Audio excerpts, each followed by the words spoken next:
Kubu Prabowo tolak Najwa Shihab jadi moderator debat.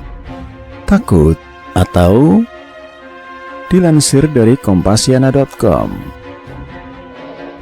politisi masa kini tidak kepalang centilnya. Yang dipedulikan hanya masuk TV dan dikutip surat kabar. Karenanya, apapun dikomentari, diprotes. Hal-hal yang tak penting sebenarnya seolah-olah sudah mereka jadikan target. Tiap-tiap hari harus lebih sering digunjingkan dibandingkan artis dangdut tertangkap nyabu atau penceramah kawin lagi. Politisi zaman ini tidak lagi berdagang isi kepala dan praktik hidup. Mungkin karena sudah lama digadai barang itu, tak lagi tersisa pada mereka. Satu-satunya modal hanya bibir untuk bicara, plus jemari mengetik 4-5 kata di Twitter. Lihat saja, urusan siapa bakal memoderatori debat Capres 17 Februari mendatang pun dijadikan soal. Padahal, moderator yang dimaksud KPU tak lebih dari Master of Ceremony. Ia tak mengarahkan perdebatan, hanya membaca mata acara dan memastikannya berjalan sesuai kehendak KPU plus para panelis. Itulah yang dilakukan Badan Pemenangan Nasional Prabowo Sandiaga. Mereka menolak Najwa Shihab menjadi moderator debat Capres putaran kedua. Alasan penolakan pun mengada-ada.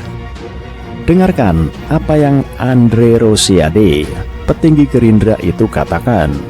Tim Prabowo Sandiaga menolak Najwa Shihab karena terindikasi pro Jokowi dan Ma'ruf Amin akan tak netral saat jadi moderator nanti. Lalu ia ambil contoh dari dalam imajinasinya sendiri. Katanya, ketika memoderatori debat di Pilgub DKI 2017, Najwa tidak netral.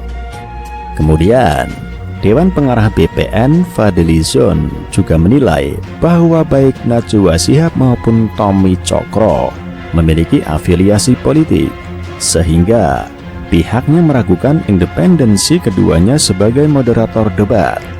Karena itu, Fadli mengusulkan agar baiknya mencari orang yang tidak terafiliasi politik atau orang yang betul-betul independen. Sebaiknya mencari akademisi yang pintar, bukan hanya presenter televisi saja yang bisa memandu debat. Sementara itu, Wakil Ketua BPN, Priyo Budi Santoso menegaskan bahwa sampai hari ini BPN belum menyikapi terkait calon moderator debat, karena KPU belum menyampaikan kepada BPN terkait itu. Menurut Undang-Undang Nomor 7 Tahun 2017 tentang Pemilu, KPU harus mengajukan itu dan disetujui kedua belah pihak, sehingga pihaknya belum menyikapi nama-nama yang beredar. Dari mana kisah yang diungkapkan oleh Andre dan Fadli tersebut?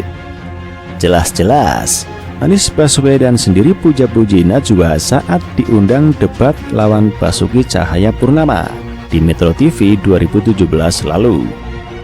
Saat itu Najwa sebagai pribadi mendukung Basuki. Namun, ia tetap saja profesional sebagai host talk show. Anies sendiri yang katakan itu di Instagramnya. Anies bilang, meskipun banyak yang menganalogikan menghadiri debat di Metro TV seperti main di kandang lawan, nyatanya Najwa Shihab selaku moderator melontarkan pernyataan berimbang bobot dan tingkat ketajamannya. Maka penolakan Badan Pemenangan Nasional atau BPN Prabowo Sandiaga terhadap Najwa Shihab itu hanya sekadar kecentilan menumpang panggung. Plus, perlu diwaspadai sebagai upaya sembunyi-sembunyi membangun narasi potensi playing victim, kesan rentan dizalimi, dianiaya, dicurangi. Para politisi BPN mungkin senang bisa diberitakan wajah, nama dan ucapannya lagi-lagi muncul di beragam media pekabaran. Namun warga pembaca berita bisa jadi kesal, sebab sebagian waktu mereka telah tersita untuk membaca sampah.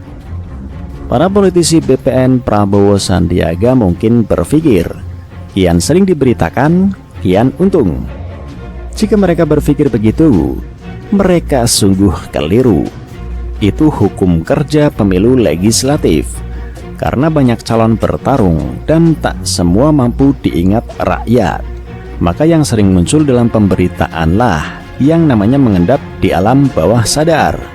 Kelak di TPS, rakyat akan memilih mereka tanpa menimbang baik buruknya. Namun politik pilpres memiliki hukumnya sendiri. Ini berbeda. Hanya ada 2 pasangan calon yang bertarung.